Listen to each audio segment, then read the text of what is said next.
The operation targeted the email accounts of current and former American public officials, journalists, and most recently, individuals associated with U.S. political campaigns. The defendants' own আগামী 5 November মার্কিন president নির্বাচন ভণ্ডুল করতে এবং Donald ট্রাম্পের নির্বাচনী প্রচারণা হ্যাকিংয়ের দায়ে ইরানের রেভলিউশনারি গার্ডের 3 সদস্যকে অভিযুক্ত করেছে যুক্তরাষ্ট্রের বিচার বিভাগ। মার্কিন যুক্তরাষ্ট্রের অভ্যন্তরীণ রাজনীতিতে হস্তক্ষেপ করায় ইরানের বিরুদ্ধে বাইডেন প্রশাসন এই পদক্ষেপ নিয়েছেন। আগামী 5 নভেম্বরের নির্বাচনে রিপাবলিকান দলের হয়ে লড়াই করবেন ট্রাম্প এবং তার বিরোধী প্রার্থী হলেন ডেমোক্রেটিক দলের কমলা Harris. A years-long, wide-ranging hacking operation on behalf of the Islamic Revolutionary Guard Corps, or IRGC.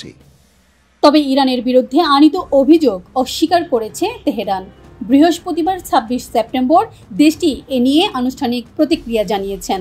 শুক্রবার 27 সেপ্টেম্বর মার্কিন অ্যাটর্নি জেনারেল মেরিক গারল্যান্ড এক নিউজ কনফারেন্সে বলেন, অভিযুক্ত ওই 3 ব্যক্তি হলেন সায়েদ আলী আগ-হামিরি, ইয়াসির বালাগি এবং মাসুদ জলিলি। এই 3 ব্যক্তি ট্রাম্পের নির্বাচনী প্রচারে হস্তক্ষেপ করেছেন।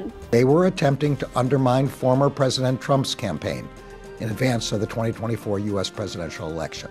তিনি আরো বলেন, আমরা প্রত্যক্ষ করেছি নভেম্বরের নির্বাচন ঘিরে ইরান তাদের সাইবার কার্যক্রম বৃদ্ধি করেছে।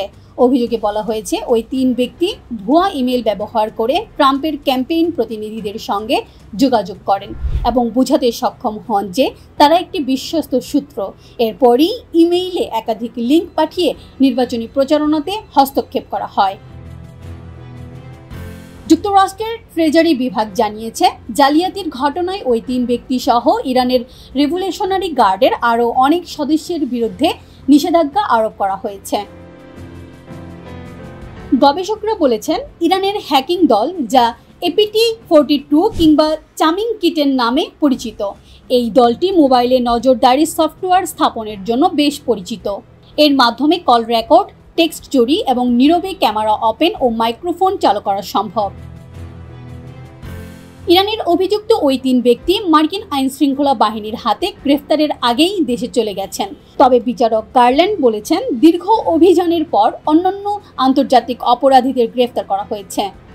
The Justice Department will not tolerate attempts by Iran or by any foreign power to interfere in our elections and undermine our democracy.